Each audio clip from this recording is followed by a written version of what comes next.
Ecobank clôture avec succès le premier Gender Bound de l'UEMOA, un levier inédit pour faciliter l'accès au financement des femmes entrepreneurs en Côte d'Ivoire. À l'occasion de la célébration des droits des femmes, les entrepreneurs d'Atingué ont échangé sur l'accès au financement et leur rôle dans le développement local. La mairie de San Pedro renforce son administration avec la remise de nouveaux véhicules de service, un geste pour améliorer les conditions de travail et optimiser les performances municipales. Voilà pour le sommaire de cette édition. Bienvenue à tous et à toutes.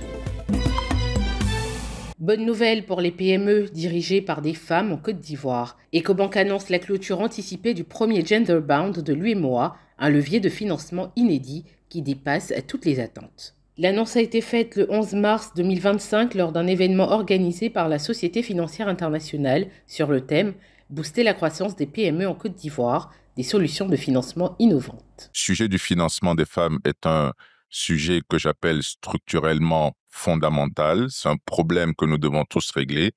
Et chez Ecobank, nous avons décidé de régler ce problème ou d'apporter notre contribution à travers un programme que nous avons appelé le programme Élevé. Le programme Élevé est conçu autour de 3 idées. Nous voulons accompagner les femmes financièrement, nous voulons aussi renforcer leurs capacités et nous voulons les préparer pour demain à travers des formations autour de la digitalisation.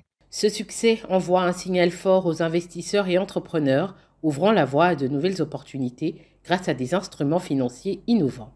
Parmi les partenariats que nous signons aujourd'hui, je voudrais quand même souligner qu'une d'entre elles est une innovation régionale. C'est la première fois en Afrique de l'Ouest que nous soutenons qu'il y ait l'émission d'un type et d'obligations qui sont dédiées au genre, donc pour le financement des entreprises par les femmes.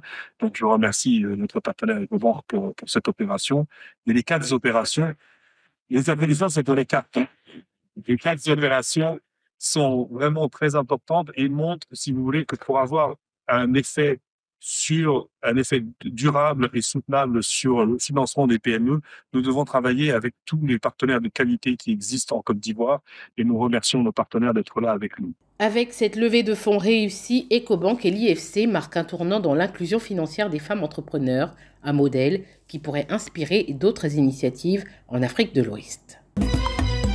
En Côte d'Ivoire, les PME représentent plus de 80% du tissu économique, mais l'accès au financement reste un défi majeur. Pour y remédier, l'IFC et la Société ivoirienne de banque ont signé un mécanisme de partage des risques de 6 milliards de francs CFA, destiné à soutenir ces entreprises, notamment celles dirigées par des femmes. Laissez-moi d'abord vous dire que je suis très heureux d'être là aujourd'hui pour signer avec les représentants de la SFI une convention de partage de risques pour le compte et pour accompagner les PME de notre chère Côte d'Ivoire.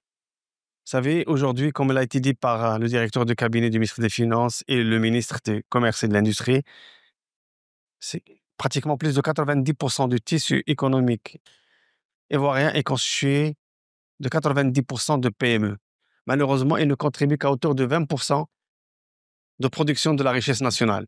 Ce dispositif couvrira 50% du risque sur un portefeuille de prêts, facilitant ainsi l'accès au crédit dans des secteurs clés comme l'agriculture, le commerce, le transport et les technologies.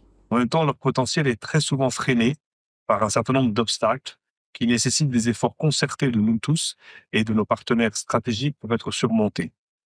En effet, le premier est sûrement l'accès au financement, qui est un frein majeur pour 25% des entreprises de Côte d'Ivoire. Et souvent, on pense que ces statistiques sous-estiment la réalité. Avec ce partenariat, la CIB, forte de plus de 60 ans de présence en Côte d'Ivoire, confirme son rôle central dans le financement des PME, ouvrant de nouvelles opportunités pour les entrepreneurs ivoiriens. Comme partout dans le monde, les femmes entrepreneurs d'Atingué ont célébré la Journée internationale des droits des femmes. Réunies dans la cour du bureau de la chefferie, elles ont échangé sur l'entrepreneuriat féminin et l'accès au financement à l'initiative du Compendium des compétences féminines de Côte d'Ivoire. Il y a des droits qui ont été acquis et que nous devons maintenir. Et un de ces droits-là, c'est le droit à l'autonomisation de la femme. La femme a besoin d'être autonome, de mener des activités génératrices de revenus pour être capable elle-même de prendre des décisions qui la concernent. Madame la ministre, depuis plus de 35 ans, ne lésine pas sur les moyens pour accompagner tout ce qui est initiative d'autonomisation de la femme. Et vous-même, cette info, vous l'avez suivie, vous connaissez très bien ces actions qu'elle fait. Et récemment, après ces actions ont porté en la distinguant de docteur honoris causa dans une université de l'Inde. Ça prouve jusqu'à quel point ces actions, même au niveau des populations rurales, ont un impact. À Atinguié, la femme joue un rôle clé dans le développement local. La chefferie traditionnelle l'a pleinement intégrée à la gouvernance du village, une avancée saluée par les autorités locales. Nous donnons l'occasion aux femmes d'Atinguié de s'exprimer davantage et de savoir qu'elles ont quelque chose à apporter dans le développement du village et dans le développement de toute la Côte d'Ivoire. Autre temps fort de cette journée, la distribution gratuite de plus de 200 exemplaires du livre biographique de la ministre Euphrasie Yao, un modèle inspirant pour la jeunesse, et l'annonce du don d'une broyeuse de manioc, un appui concret pour renforcer l'autonomisation des femmes. Pour améliorer les conditions de travail de son administration, Mme Nakarija Sissé, maire de San Pedro, a offert 4 véhicules de service à ses collaborateurs. Lors d'une cérémonie à la mairie en présence de ses adjoints et agents municipaux, les directeurs des services techniques, socioculturels, financiers et administratifs ont reçu les clés de ces véhicules destinés à faciliter leur mission quotidienne.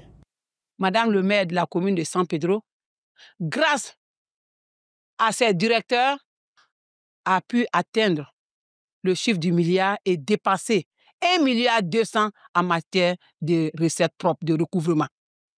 Du jamais vu à San Pedro. Alors, j'ai décidé de les remercier, de les féliciter, de les encourager en leur octroyant de nouveaux véhicules de service. Un geste apprécié par les bénéficiaires à l'image du directeur des services socioculturels qui exprime sa gratitude et s'engage à en faire bon usage. En nous donnant ces véhicules-là, nous le comprenons. Elle nous met en mission. Ce sont des instructions fermes qu'elle nous donne pour nous engager davantage chacun, le financier, le technique, l'administration, moi-même, socioculturel, sur le terrain. La mairie de San Pedro affiche d'excellents résultats avec 1,2 milliard de francs CFA de recettes propres en 2024, renforçant ainsi son engagement pour le développement local.